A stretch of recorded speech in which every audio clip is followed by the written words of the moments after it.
I watched the birds, I watched the planes fly, I watched the mail pick up. Sunday, we'd go to the airport, watch the airplanes come in. That was fun. And dream. For Florence Schutze Reynolds of Connellsville, flying was her dream from a very young age. When I learned to read, then I started reading everything on aviation. And then when I was about 7 years old, my dad said to my sister and my two brothers, "What are you going to be?" And I said, "I'm going to learn how to fly." They all laughed. And I said, "No, I am going to learn how to fly." And she did. When Florence graduated from high school in 1940, there was a war in Europe. The United States was not yet involved, but there was talk the U.S. involvement was imminent. They decided, let's teach the young generation, let's instill a desire for aviation, let's teach them aviation. So Florence signed up, first taking the ground course, learning navigation, weather, and regulations. Then when she was finished with that, she took the written examination. Florence was told the top 5 scorers would receive a scholarship for flight training, with a promise one would go to a woman. I came out in the first 5. Scholarship was mine. That's how I learned how to fly. But before I could go to the airport and start my flying lessons, they said, there's going to be a war. We're probably going to be involved in it. Girls don't fly. Girls don't go to war. We're going to give it to the next guy. And it was number 6. I fought him. I fought tooth and nail.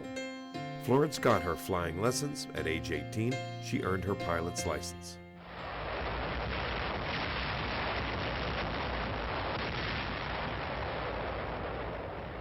Then World War II started. Men were going off to fight, and women were asked to, quote, man the home front.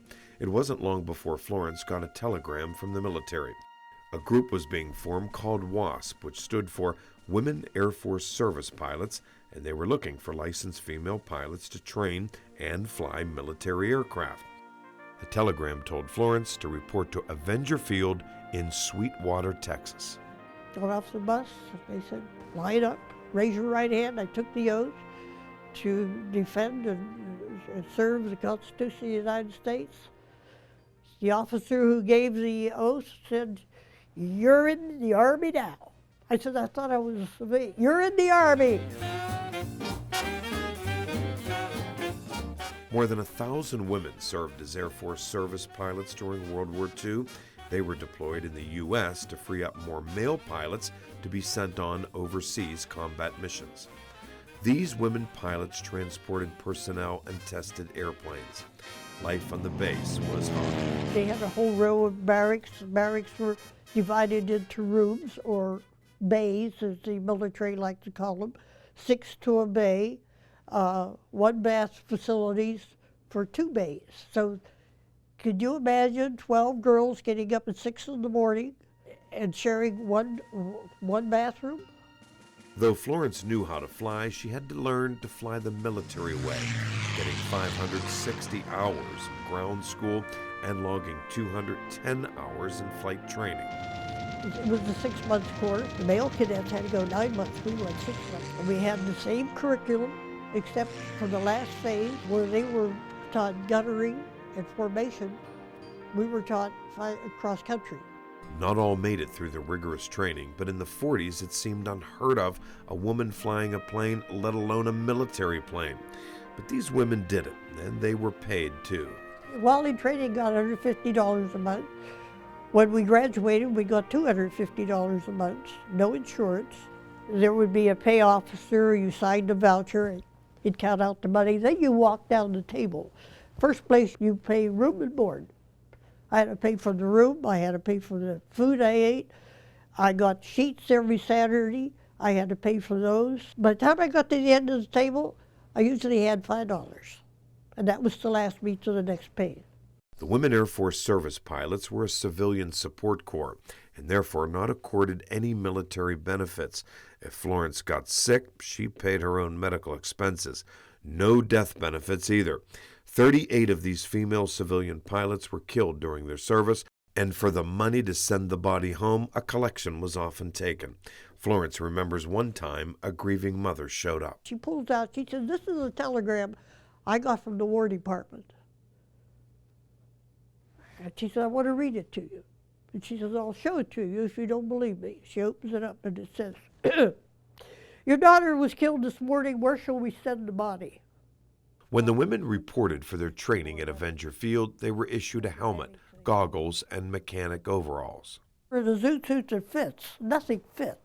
Everything was just big. They came in 3 sizes, big, and way too big.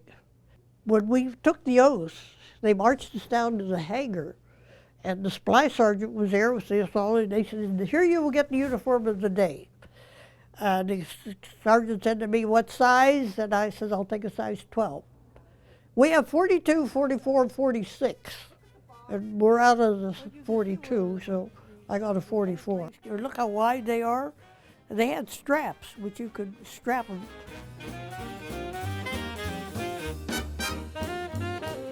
After training at Avenger Field, they were assigned to numerous military bases around the country. When the war ended, the men were coming home, taking back the jobs women were doing. Florence found herself grounded. There was no jobs available. There was a lot of the military pilots coming back, the men.